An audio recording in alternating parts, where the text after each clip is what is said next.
Hi నమస్తే అందరికీ. నేను మీ సంగీతను.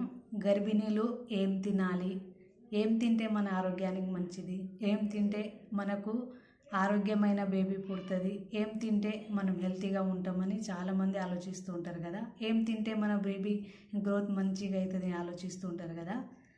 మనం అన్ని రకాలుగా వెజిటేబుల్స్ తినొచ్చు, అన్ని రకాలుగా ఫ్రూట్స్ తినొచ్చు, అన్ని రకాలుగా పప్పులు తినొచ్చు, సీజనల్గా వచ్చే అన్ని రకాలుగా ఫ్రూట్స్. నా విషయానికి వస్తే నేను జామకాయ, ఆరెంజు, దానిమ్మ, బనానా, పప్పాయ్, సీతాఫల పండు, అట్లాగే మ్యాంగో, కర్బూజా, సీజనల్ని బట్టి మనకు దొరికే ఫ్రూట్స్ అన్నీ మనం తినవచ్చు. ఏం కాదు, చాలా హెల్తీది అనమాట ఫ్రూట్స్. అలాగే వెజిటబుల్ విషయానికి వస్తే దొండకాయ, బీరకాయ, సోరకాయ, బెండకాయ, చిక్కుడుకాయ, బీన్స్ ఇవన్నీ వండుకొని మీరు తినొచ్చు. ఆకుకూరల విషయానికి వస్తే పాలకూర, మెంతెం కూర, తోటకూర ఇవన్నీ మీకు వచ్చిన స్టైల్లో వండుకొని మీరు తినొచ్చు. ఇంట్లో వండుకొని తినేది మంచిదన్నమాట. ఇంట్లో మనం బిర్యానీ చేసుకొని తినొచ్చు.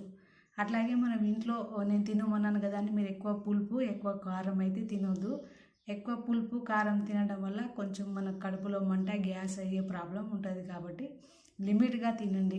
ఏదైనా రొటీన్గా మీకు నచ్చిన పప్పు, మీకు నచ్చిన వెజిటేబుల్, మీకు నచ్చిన ఆకుకూరలు, మీకు నచ్చిన ఫ్రూట్స్ మీరు తినొచ్చు.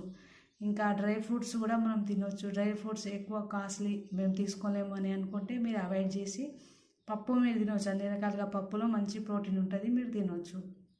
అట్లాగే జొన్నల రొట్టెలు కానీ, సజ్జ రొట్టెలు కానీ, రాగి జావా కానీ, పెరుగు కానీ మీరు తినవచ్చు. గుడ్లు తినవచ్చు, చికెన్ తినవచ్చు, మటన్ తినవచ్చు మంచిగా టెన్షన్ పడకుండా.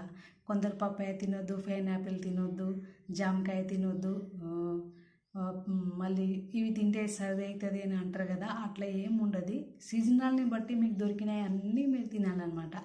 అయితే కొంచెం వర్షాకాలము, చలికాలం కొంచెం మీరు జాగ్రత్త పాటించాలి. మీ ఇంట్లో మీకు అందుబాటులో ఉన్న ఆహారము, ఇంట్లో ఉన్నది మీరు తినవచ్చు, ఏది సందేహించకుండా. మీకు ఒకవేళ షుగర్ కానీ, బీపీ కానీ, థైరాయిడ్ కానీ మీకు వచ్చి ఉంటే మీ డాక్టర్ని మీరు అడగండి. మీ డాక్టర్ మీకు చెప్తుంది. షుగర్ ఉన్న వాళ్ళకి, బీపీ థైరాయిడ్ ఉన్న వాళ్ళకి మీరు ఏం తినాలో ఏం తినకూడదు మీ డాక్టర్ చెప్తుంది. డాక్టర్ సలహాను మీరు పాటించండి. అట్లాగే మీరు మంచి నిద్రపోవాలి, టెన్షన్స్ ఎక్కువ పడవద్దు.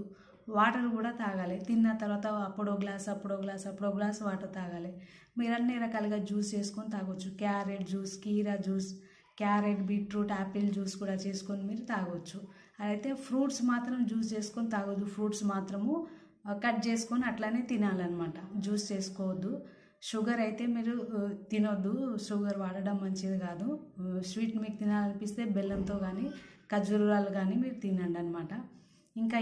ఇంకా మీరు ఇంట్లో ఏమేమి అయితే ఫుడ్ ఉన్నదో మీరు అన్నీ తినొచ్చు అనమాట. ఏం తినకూడదో నేను ఇంతకుముందు వీడియోలో చెప్పాను. దయచేసి ఆ వీడియోలో తప్పకుండా మీరు చూడాలని నేను అనుకుంటున్నాను. ఏమి సందేహించకుండా మీరు అన్నీ తినొచ్చు. అన్ని రకాలుగా వెజిటేబుల్స్, అన్ని రకాలుగా ఫ్రూట్స్, అన్ని రకాలుగా పప్పులు శుభ్రంగా ఇంట్లో వండుకొని ఆ టైంలో మీరు ఏది వండుకున్నారో మీ ఇంట్లో ఏముందో మీరు అన్నీ తినవచ్చు. మీకు ఏం కాదు, మీరేం సందేహం పడవద్దు. కాబట్టి ఈ వీడియో